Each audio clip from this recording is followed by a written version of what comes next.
Hello, my fellow chatterers and book lovers, and anyone else who's popped in because you're curious about what this is, or you have got a bit lost. Welcome, everyone.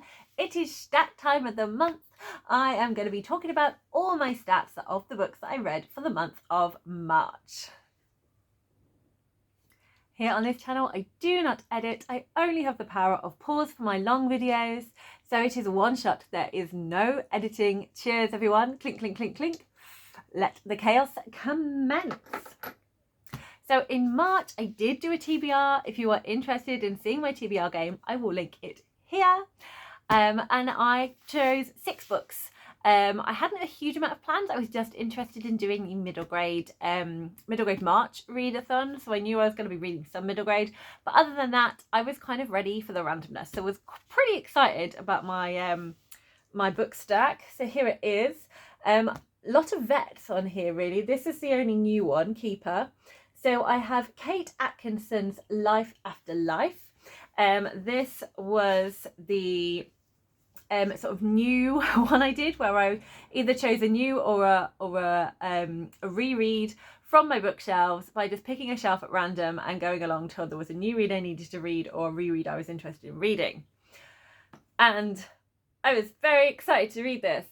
I was ready to read this until I realised I had some unfinished books that I absolutely had to read before April, and then this one didn't get picked up, unfortunately. So I didn't read this one, which is a shame, but it's still in my vision. It's still out there on my seasonal shelf, so hopefully it will come into my sight and I will pick it up and read it at some point this year. The next book I had on my list was The Lamplighters by Emma Stonex. Again, very interested in this one, had it for a long time, was excited by it, was very up for reading it again. This was the TBR tin pick, so just a random pick from there. And again, I don't know if I would have read this one because I was definitely feeling more Life After Life than I was Lamplighters, but due to other reading books, this one didn't happen either. As you can see, it's going well in terms of reading the TBR.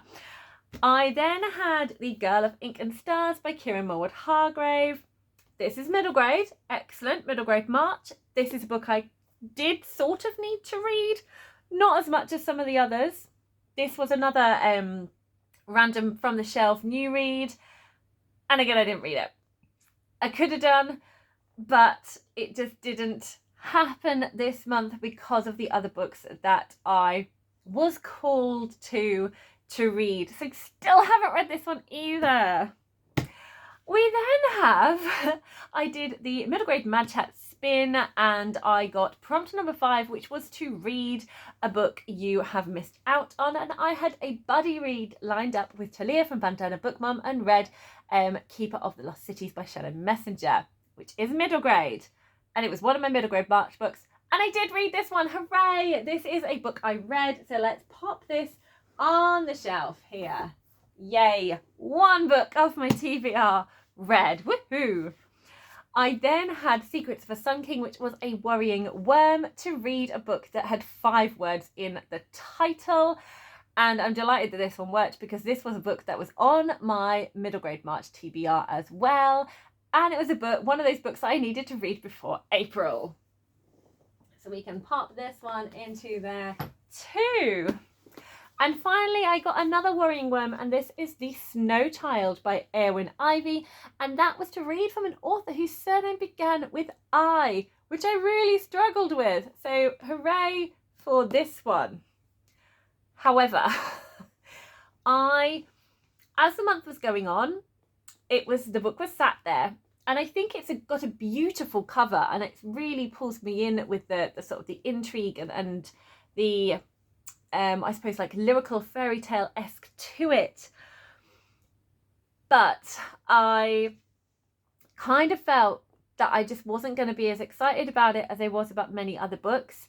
And I decided to sort of try a chapter and see if it was one I'm going to keep and maybe read another time, or if it was going to be one that I was just going to DNF. And I read the first chapter, wasn't excited, read the second chapter, and it very much kind of felt like a sort of kind of more, sort of like a it was more like kind of like a personal, psychological, how do I fit into this place, dealing with my past kind of family drama, rather than anything that necessarily calls to me. I then kind of skipped ahead to kind of like the snow child aspect, and it still felt very much like I'm just not really interested in hearing about whether this couple managed to get over their past grief and what the kind of snow child was going to mean. It just wasn't for me. I think the writing was great. I think lots of people will enjoy this, but it just wasn't a story that was calling for me. So I am DNFing and rehoming this book.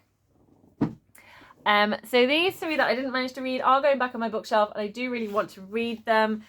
Particularly these two. We will see if that happens in the future. However, the books that I did actually read are here, and I am very excited to talk to you about them in terms of my stats. If you want to know exactly what all my thoughts and feelings were on these books, I have got my March wrap-up that I will link here. So in terms of the books, what I have are Jamie by L.D. Lipinski, A Prayer for the Crown Shy by Becky Chambers, The Swifts by Beth Lincoln, Concrete Rose by Angie Thomas, Secrets of a Sun King by Emma Corral, Keeper of Lost Cities by Shannon Messenger, Thunderhead by Neil Schusterman, Other Words for Home by Jasmine Varga, and Heartstopper Volume 5 by Alice Oseman. So let me quickly go through my middle grade March. So here we go. For middle grade March, I have prompt number 1 is Jamie, which is a contemporary, and that was a book with a one-word title. Prompt number 2 was a debut, for which I read The Swifts by Beth Lincoln, which is a mystery. Prompt number 3 was a story about immigration or being a refugee, and I read Other Words for Home by Jasmine Varga, which is also a contemporary, and it's a novel in verse. For prompt number 4, a book with animals on the cover, I read Secrets of a Sun King by Emma Corral, which is an historical fiction. And for the book I missed out on, I read Keeper of the Lost Cities by Shannon Messenger, which is a fantasy. So a nice mixture of books in there. So as you can see, I have 5 middle grade. And then I have, it's not going to fall down. I've got 3 YA and 1 tiny adult this month. So I've read 9 books in total. Please stay.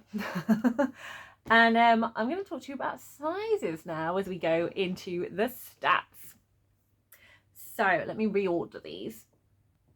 I liken my book to animals when I talk about sizes, so you can get kind of a rough idea, because I have read 9 books this month, 1 DNF, 9 books, that I'm counting those 9, and within these 9 books, I think you can see why I've read 9 when I talk to you about the sizes, so it gives you kind of a better overview of what I've been reading.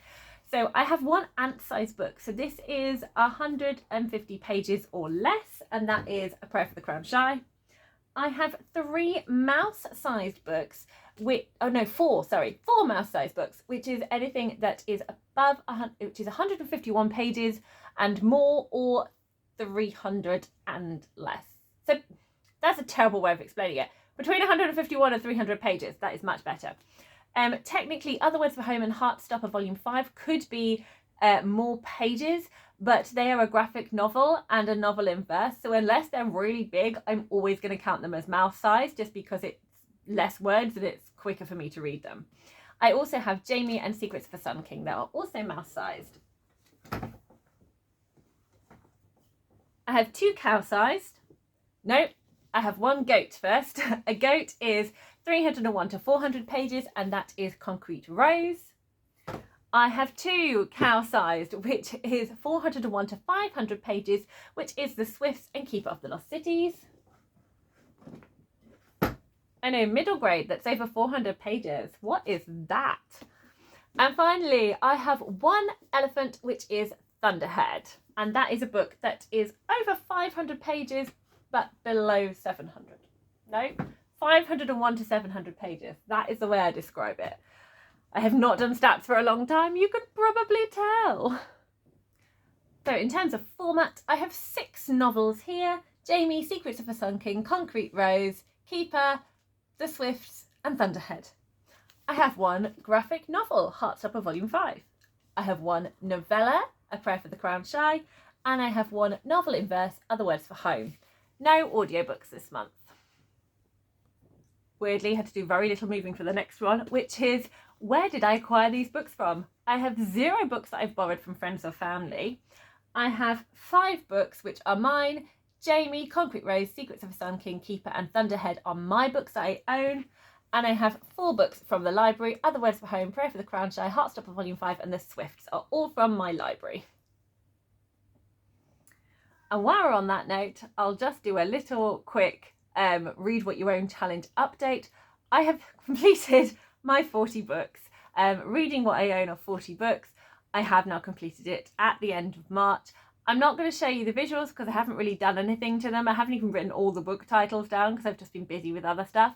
But I might show you a little peek at April, maybe in the April stats, where I'll then be talking about what I'm kind of doing with it all going forward. Now this feels a bit weird. Shock horror, my biggest genre I read this month was actually contemporary. I have 4 contemporary books. Jamie, Concrete Rose, Heartstopper Volume 5 and Other Words for Home. I have a sci-fi, Prayer for the Crown Shy. I have a mystery, The Swifts. I have a dystopia, Thunderhead. I have a fantasy, just one fantasy, Keeper of the Lost Cities. And I have, this one is taking a long time for me to squeeze on. Come on, book, work with me here. And finally, I have a historical fiction, Secrets of the Sun King. No rereads this month. All 9 of these books are new reads for me. Slight spoiler, these were not my favourite middle grade books I read this month. That's The Swifts and Keeper of the Lost Cities, but there was enough in them that I enjoyed for me to keep reading the series, which means I have now started 2 series, but I am up to date with 2 series. Because Prayer for the Crown Shy, there's only 2 books out. I'm classing it as up to date and not finished because there could be more, and I'm hopeful that there will be more. We will see. And The Swifts, there is The Swifts 2 coming out soon. I'm not entirely sure when, but sometime this year, before the summer, before the autumn anyway, there will be The Swifts 2. So I'm currently up to date, but it's not going to be for long.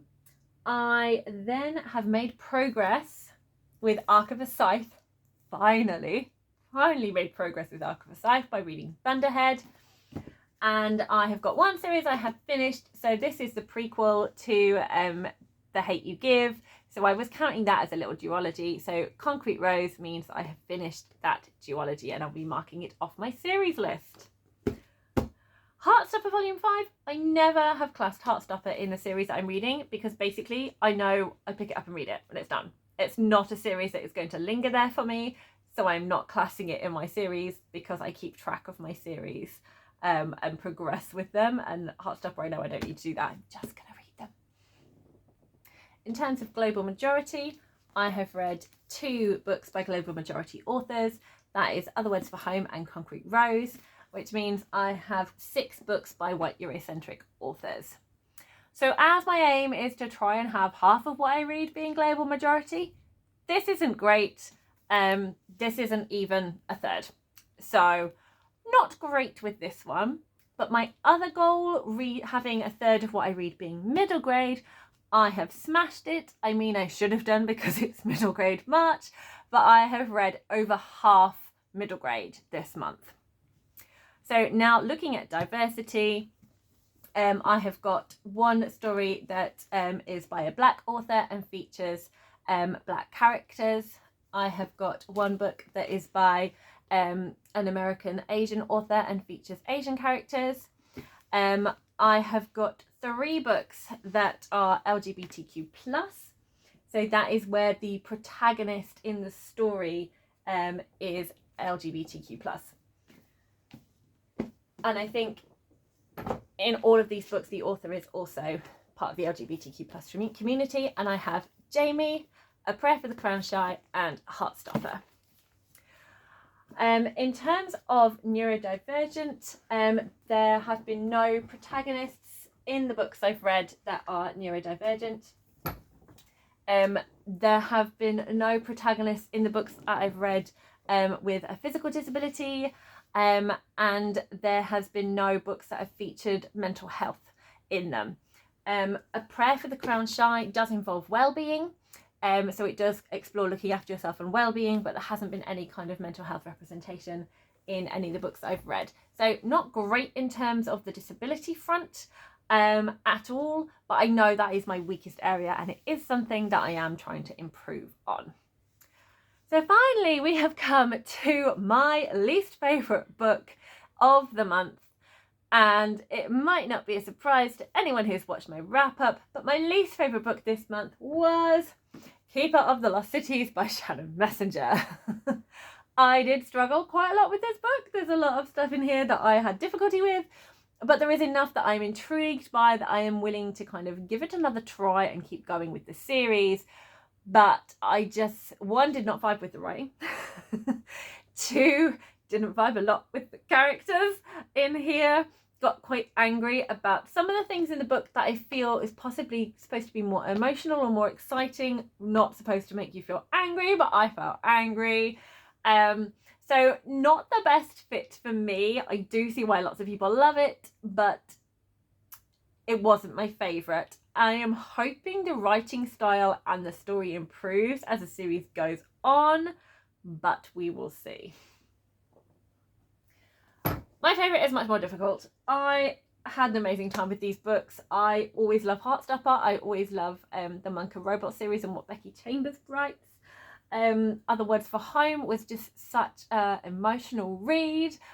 Always enjoy Angie Thomas. The Secrets of a Sun King by Emma Carroll was absolutely fantastic. The writing, the storytelling was just some of my favourite middle grade. And Thunderhead really took me by surprise, and I just love the plot and the themes explored in there. If I have to pick a favourite, my heart says to me Jamie by L.D. Lipinski. It just, the book sang to me. The book sang to me. I felt all the emotions. I felt angry in the right places. I felt like I wanted to hug the protagonist. I have adopted Jamie. Jamie is adorable. I want all good things for them.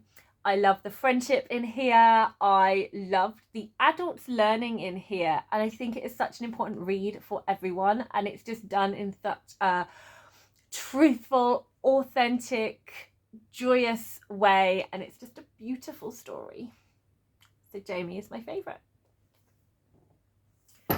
Thank you so much for watching. Please let me know what your favourite book was in March, and do you have any thoughts and opinions on the books that I have just discussed with you? I would love to know. Oh, I did say I was going to briefly mention in terms of my reading choices what happened. So, amazingly, they're on the end. But as I was doing my video in preparation for the Magical Readathon, I realised I had not finished all of my autumn equinox reads. So in order for me to progress to do the next semester, I needed to read these two books so I could actually qualify for my classes. So Secrets of a Sun King and Thunderhead really needed to be read. So because I was reading Thunderhead, it meant I did not read some of the stuff that was on my March TBR because this took priority. So there we go. That was that. I hope you have a wonderful April. I'm so excited about Transgirl April and about the Magical Readathon. There's so many good things I'm looking forward to reading and chatting to you all about. Happy reading, everyone.